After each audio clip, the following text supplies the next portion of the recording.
नमस्कार, मैं कमलेश कबीर आपका एक बार फिर स्वागत करता हूं इस नए एपिसोड में। आज के इस एपिसोड में हम बात करेंगे राज्यसभा की।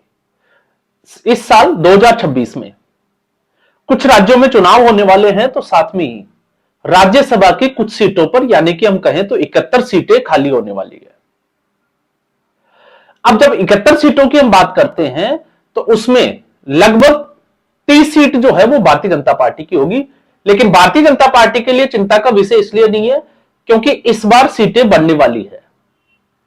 कुछ राज्यों में जैसे महाराष्ट्र की हम बात करें, बिहार की हम बात करें, तो महाराष्ट्र में जिस तरीके से भारतीय जनता पार्टी की लैंडस्लाइड विक्ट्री हुई, फिर बिहार में जो है वो जीत हासिल की, उससे भारतीय जनता पार्टी राज्यसभा में अपनी जो जिसको हम कहें कि सीटों की जो संख्या है वो बढ़ाते हुए दिखाई देगी। तो दूसरी ओर अगर हम देखते हैं कांग्रेस पार्टी की तरफ, तो कांग्रेस पार्टी इस बार राज्यसभा के नई सीटों में बदलाव के साथ लगभग 17 राज्य और यूनियन टेरिटरीज में एक भी सीट कांग्रेस पार्टी की नहीं होने वाली है। तो यह है कांग्रेस पार्टी के हवाले से बड़ी खबर। अब सवाल यह उठता है कि इस गणित में जिसकी हम राज्यसभा की बात करें, तो उस गणित में क्योंकि जनता सीधे तौर पर चुनती नहीं है, राजनीतिक दलों को अपनी अपनी राजनीति के हिसाब से जहां पर चुनाव होने वाले हैं उन राज्यों को देखते हुए और जहां पर चुनाव नहीं होने वाले हैं वहां के रिस्क फैक्टर को कवर करते हुए अपने सदस्यों की संख्या को या उनका सदस्यों का चुनाव करना होता है। तो ऐसी स्थिति में जब हम भारतीय जनता पार्टी की बात करते हैं तो भारतीय जनता पार्टी में 6 केंद्रीय मंत्रिमंडल के मंत्री स्तर के जो सदस्य हैं वो राज्यसभा से इस साल रिटायर होने वाले हैं। तो वो राज्यसभा में उनका कार्यकाल पूरा हो जाएगा। इन 6 अगर मंत्रियों की हम बात करें तो उनमें है एक हरदीप सिंह पुरी।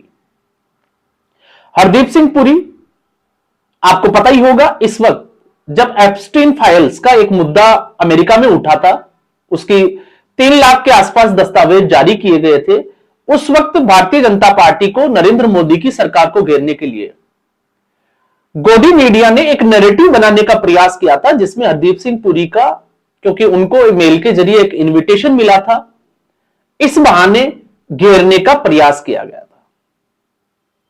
तो एप्स्टीन जेफरी की जो फाइल्स थी वो सार्वजनिक हो गई, ऐसा कुछ हुआ नहीं। एज यूजुअल जो गोदी मीडिया या हम दरबारी मीडिया जिसको कहते हैं, जिस तरीके की उसकी हरकतें हैं, जिस तरीके की उसकी साख है, विश्वसनीयता है, उसी आधार पर उसकी यह खबर जो है वो सोशल मीडिया पर ट्रोल या हम कहेंगे ट्रेंड कर रही थी।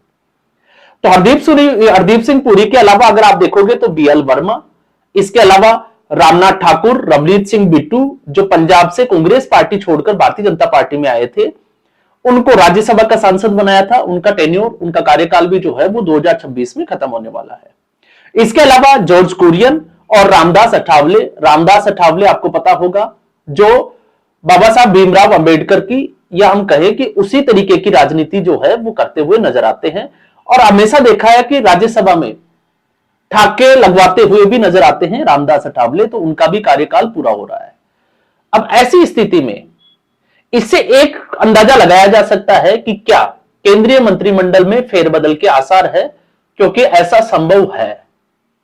अगर किसी को रिटेन करना होगा तो वो रिटेन होगा, नहीं तो फिर जो है वो आपको पता है मंत्रिमंडल में बदलाव की पूरी संभावनाएं हैं।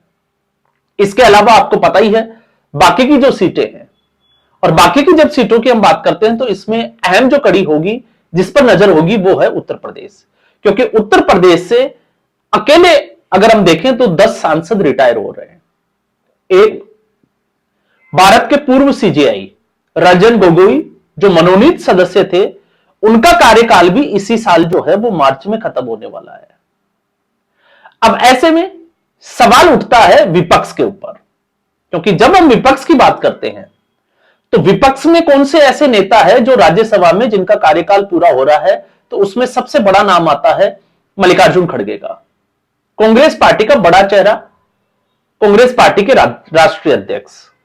हालांकि किस तरीके से बनाए गए, क्यों बनाए गए, वो सबको पता है। और किस तरीके से वायनाड में जब प्रियंका वाड्रा की नामांकन रैली थी तो दरवाजे के बाहर खड़े थे, और कर्नाटका में जो कुछ चल रहा है, उसके बाद डीके शिव कुमार के गुट के विधायकों से जब मीटिंग हुई तो फिर उनको यह आश्वासन देना कि हाईकमान तय करेगा, तो लगातार मल्लिकार्जुन खड़गे सुर्खियों में रहते हैं, और इसलिए भी सुर्खियों में रहते हैं क्योंकि कर्नाटका में जो कुछ चल रहा है उसमें मल्लिकार्जुन खड़गे को यह लगता है कि उसमें उनका फायदा है, क्योंकि खुद तो मुख्यमंत्री कभी बन नहीं पाए, लेकिन प्रियांक खड़गे के लिए एक उम्मीद की किरण जो है वो दिखाई देती है।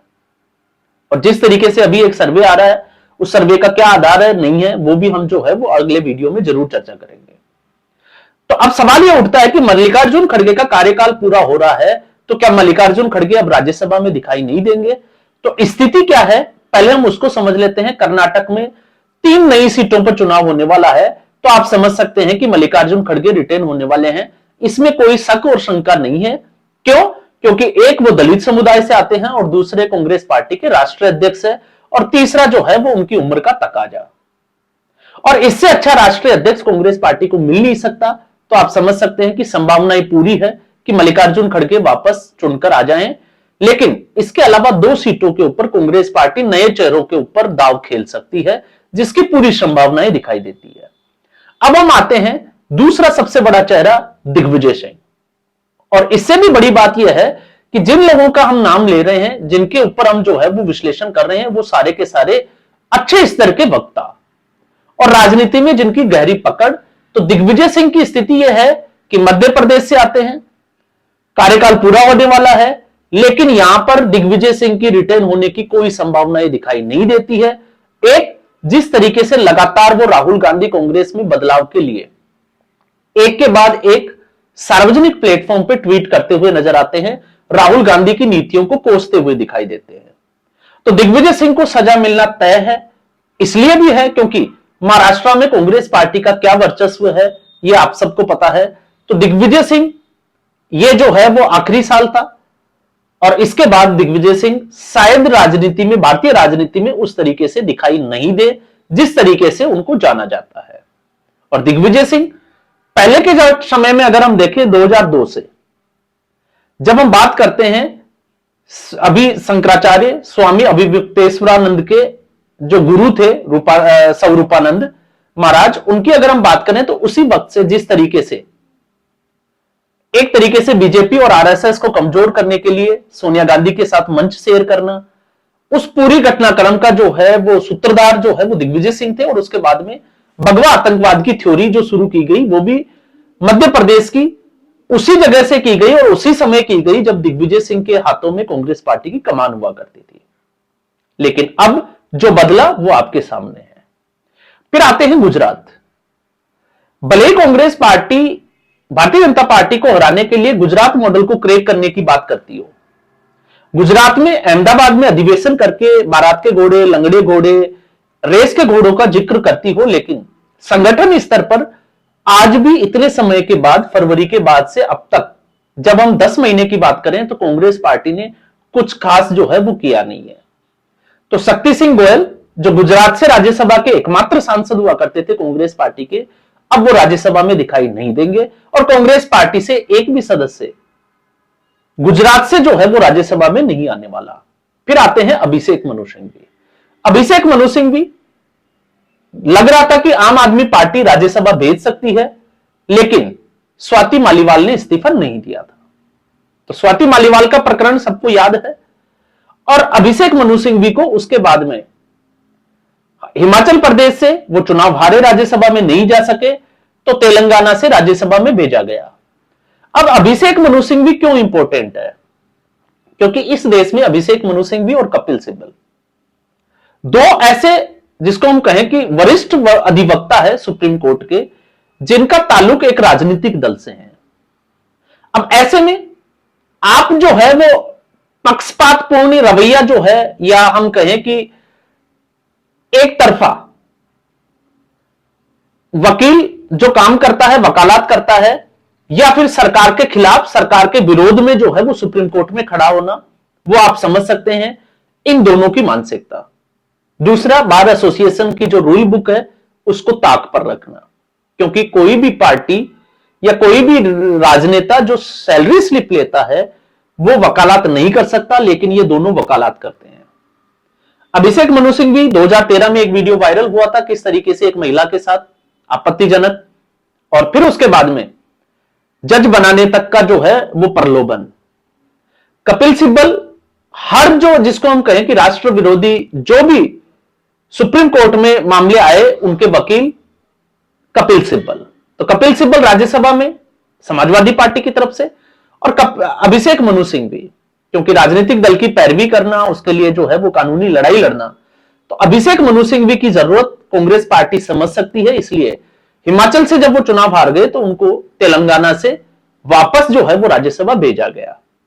तो तेलंगाना से 2 सीटें नई सीटें हैं, तो 2 सीटों पर कांग्रेस पार्टी जो है वो अपने राज्यसभा के सांसद को चुनकर भेजना है। तो एक अभिषेक मनु सिंघवी और दूसरा हो सकता है बी सुदर्शन रेड्डी के ऊपर दाव खेल सके, क्योंकि वो बड़ा इंपॉर्टेंट हो जाता है। इस वक्त उपराष्ट्रपति पद पर उनको उम्मीदवार भी बनाया गया था और साउथ में अपने आप को मजबूत करने के लिए एक साउथ का जो है वो बड़ा चेहरा। फिर हम आ जाते हैं शरद पवार एनसीपी की तरफ से। तो इस वक्त शरद पवार की स्थिति जो है वो ना घर के ना घाट के उस कुत्ते की तरह है।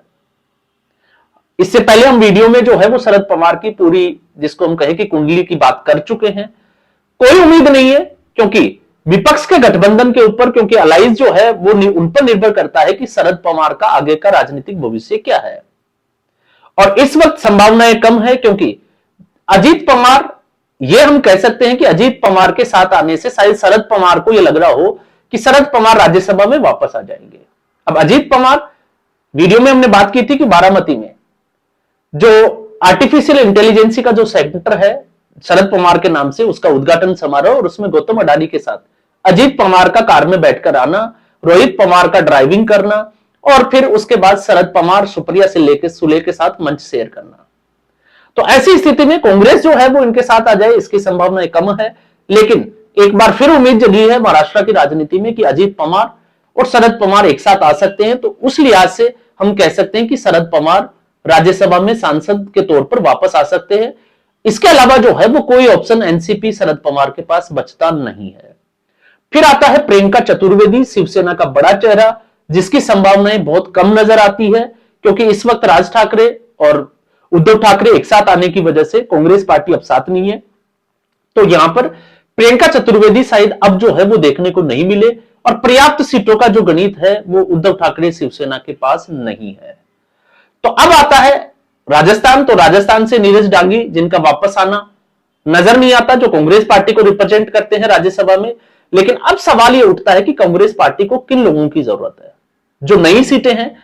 तो फिर कयास ये लगाए जा रहे हैं कि कांग्रेस पार्टी को अच्छे वक्ताओं की जरूरत है जो नरेंद्र मोदी को कोस सके, गालियां दे सके, उनके ऊपर आरोप लगा सके। तो फिर इसमें आता है सुप्रिया सिरनेत। तो सुप्रिया सिरनेत इसलिए इसका नाम जो है वो टॉप पर लिया जाता है, वैसे गाली वाली बाई के नाम से फेमस है, सबको पता है। कभी वो मंडी से भाव पूछती है, लेकिन आरएसएस और बीजेपी की घोर आलोचक, और जिस तरीके से तंज भरे शब्दों का इस्तेमाल करती है। हालांकि भारतीय मतदाताओं को मुझे लगता है कि यह सूट नहीं करता, लेकिन कांग्रेस पार्टी को यह सूट करता है।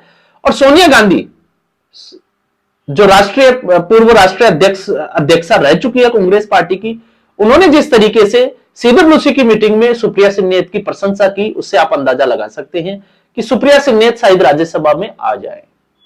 इसके अलावा पवन खेड़ा राजस्थान से आते हैं। मेरी तपस्या में कोई कमी थी, वो ट्वीट आपको याद होगा। उन्होंने इससे पहले जो है वो एक बार इसको लेकर ट्वीट किया था। तो क्या राजस्थान से उनको राज्यसभा में भेजा जा सकता है? क्योंकि राहुल गांधी के नक्शे कदम पर जिस तरीके से सुप्रिया सिरनेत चलती है, ठीक उसी तरीके से पवन खेड़ा का नाम हम टॉप प्रायोरिटी पे रख सकते हैं। और इसके अलावा मीनाक्षी नटराजन। तो इस वक्त वैसे भी जो है वो जय जगत ग्रुप का एक तरीके से दबदबा है कांग्रेस पार्टी में। तो जय जगत ग्रुप से इस तरीके के वक्ता जो नरेंद्र मोदी और भारतीय जनता पार्टी और आरएसएस को कोस सके, गाली दे सके, उन लोगों की जरूरत है। तो ऐसे लोगों में इन लोगों पर नजर रहेगी, क्या इनको जो है वो राज्यसभा में सांसदी का मौका मिलेगा। और फिर एक चेहरा आता है वाईएस सरला, क्योंकि आंध्र प्रदेश में अपने आप को कांग्रेस पार्टी मजबूत करने के लिए, दक्षिण भारत में मजबूत करने के लिए वाईएस सरला को राज्यसभा में चुनकर भेज सकती है, जिसकी पूरी संभावनाएं हैं।